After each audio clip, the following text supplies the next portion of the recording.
this is Mr. Ray, and this is the story of how Dory finds her family. You can read along with me in your book. You will know it is time to turn the page when you hear this sound. Oh, let's begin now. Dory was a baby blue tang fish. She lived with her parents, Jenny and Charlie. But Dory was not like other fish. She suffered from short-term memory loss. Dory's parents tried to help her with her memory, but nothing seemed to work.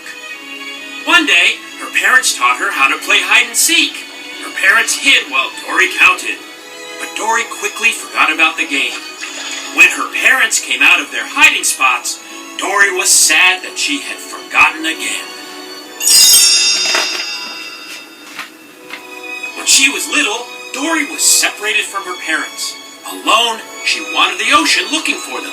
As Dory swam, she asked the different sea creatures she met for help. As the years passed, Dory forgot all about her parents. She knew she was looking for something, but she couldn't remember what.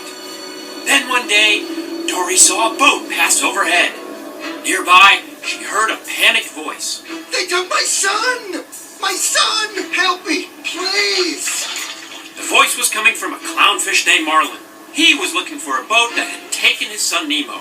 Dory knew which way to go. Hey, I've seen a boat. Follow me! Together, Dory and Marlin traveled across the ocean and brought Nemo home. When they returned from their adventure, Marlin invited Dory to live with him and Nemo on the Great Barrier Reef. Dory was very happy in her new home. One day, she went with Nemo on a class field trip to see the stingray migration. That's us! The stingrays were going home. Dory swam after the stingrays, but she got too close to the edge of the reef. She was pulled into the undertow. As her whole world went black, she had a fuzzy memory of her parents.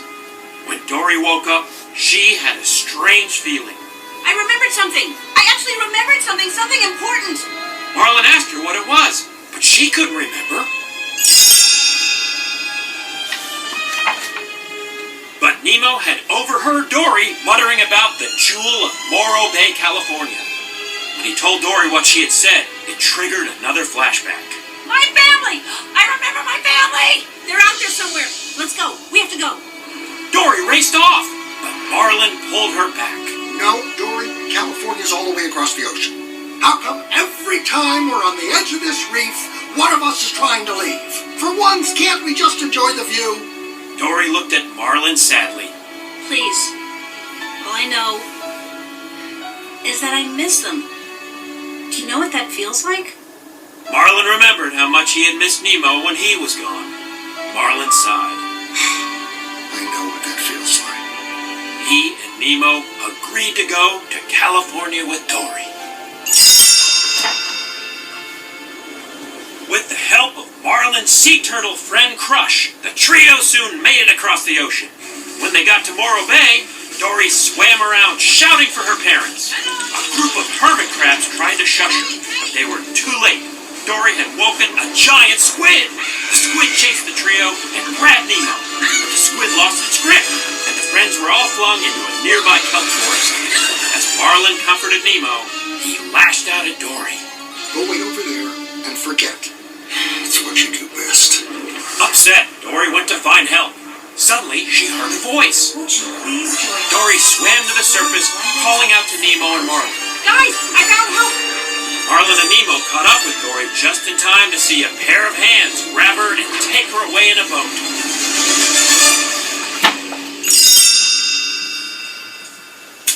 The humans dropped Dory into a fish tank and clipped an orange tag to her fin. Suddenly, an octopus popped out of the sink next to her. His name was Hank. He was actually a septopus, an octopus with 7 tentacles. Hank told Dory that she was in quarantine, where sick animals were treated before being released back into the ocean. Then he explained what her tag meant. It's a transport tag for fish who can't cut it inside the Institute. They get transferred to permanent things. An aquarium in Cleveland. Dory told Hank that she couldn't go to Cleveland. She had to get to the jewel of Morro Bay, California to find her family. Hank looked at her confused. That's this place, the Marine Life Institute, the jewel of Morro Bay, California. You're here. Dory gasped. I'm from here! Hank asked her what exhibit she was from, but Dory couldn't remember. The octopus offered her a deal. If he helped Dory find her family, she would give him her tag so that Hank could go to Cleveland in her place. Dory agreed, and the pair took off. As Hank and Dory wandered the Institute, they met Bailey, a beluga whale who could use sound waves to see, and a whale shark named Destiny. Destiny knew Dory. You and I were friends! We talked through the pipes when we were little. You from your exhibit, me from here. We were pipe pals! Destiny told Dory that she was from the open ocean exhibit. She suggested that Dory swim through the pipes to get there, but Hank couldn't fit into the pipes, and Dory was worried she would get lost on her own. She was determined to find another way to the exhibit. Using a baby stroller for transport, Dory navigated while Hank rolled them toward the open ocean exhibit.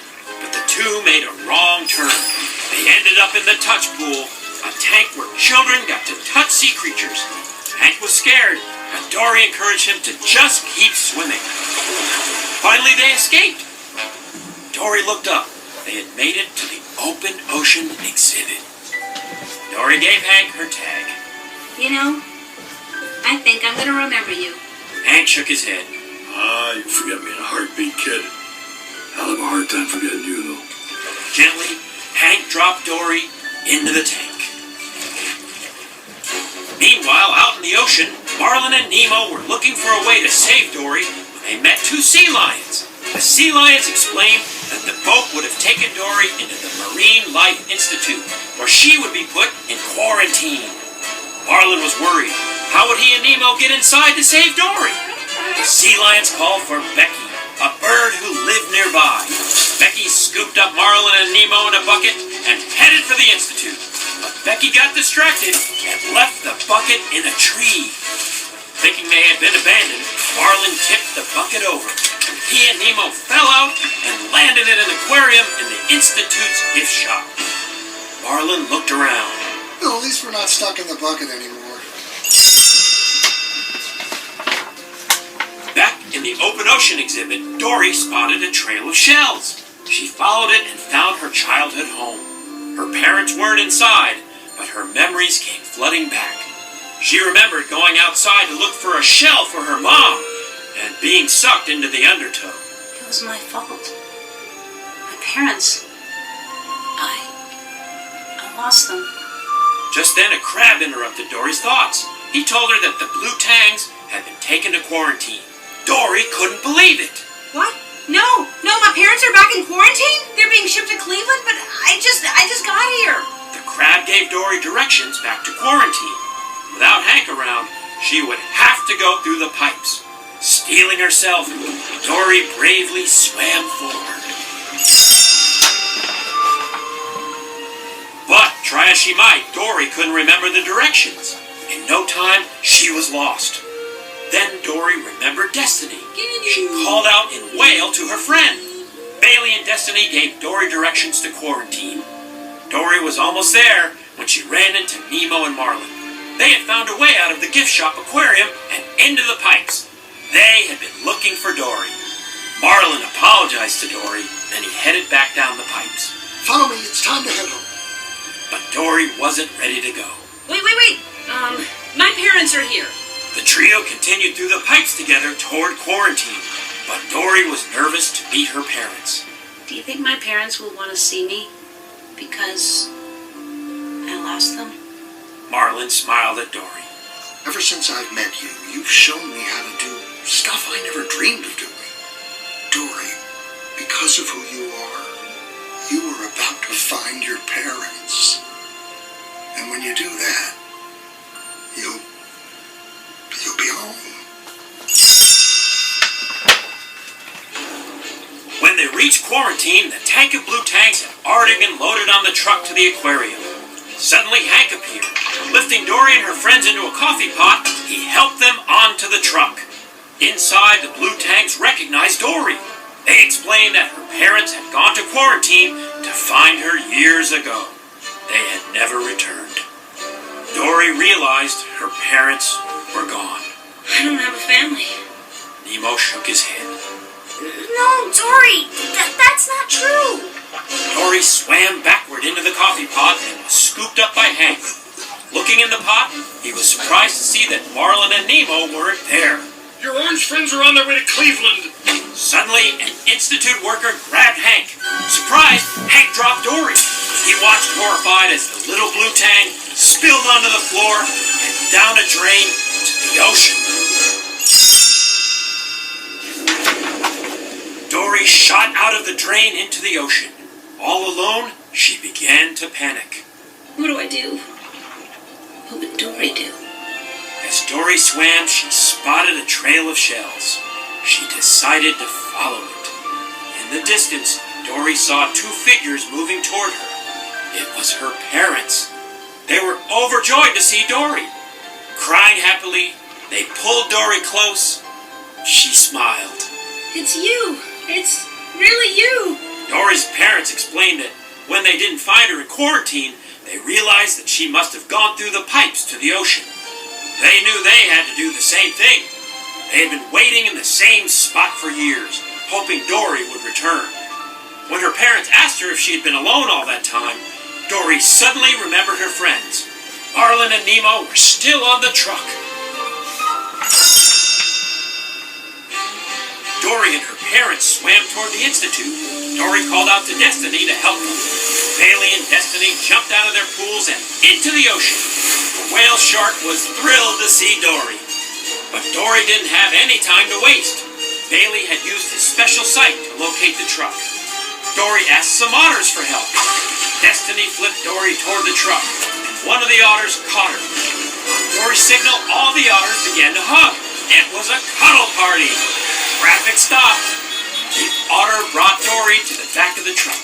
Hank took Dory and placed her into Marlin and Nemo's tank. Nemo was excited to see Dory. Dory, you came back. Dory smiled at him and Marlin.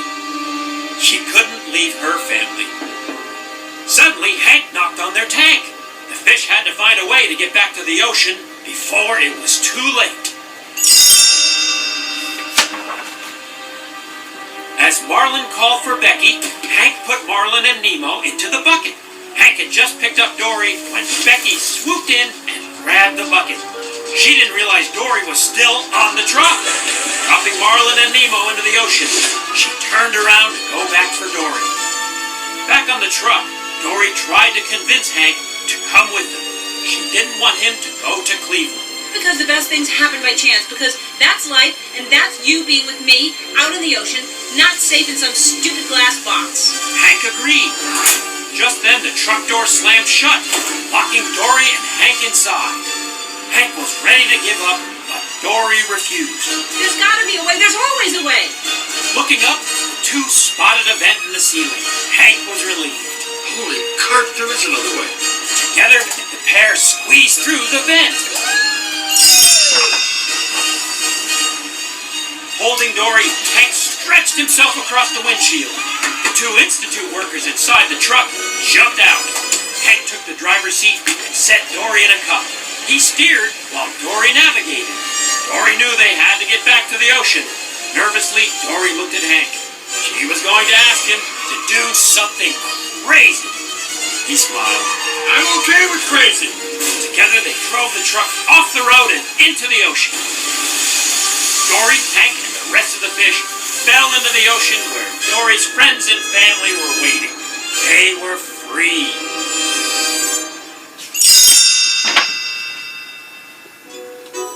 A short time later, Dory found herself back on the Great Barrier Reef. Hank, Destiny, Bailey, and her parents had come to live with her, Marlin, and Nemo. One day, Marlin followed Dory to the drop-off. He was worried that she would forget where she was going and get lost. Dory stopped at the edge, looking out into the vast blue. Then she turned to Marlin. I was just enjoying the view. Marlin settled next to Dory and turned around. Wow. It really is quite a view. Dory looked behind her. Her combined family was gathered together, smiling at her. Dory had a feeling she'd remember this moment forever.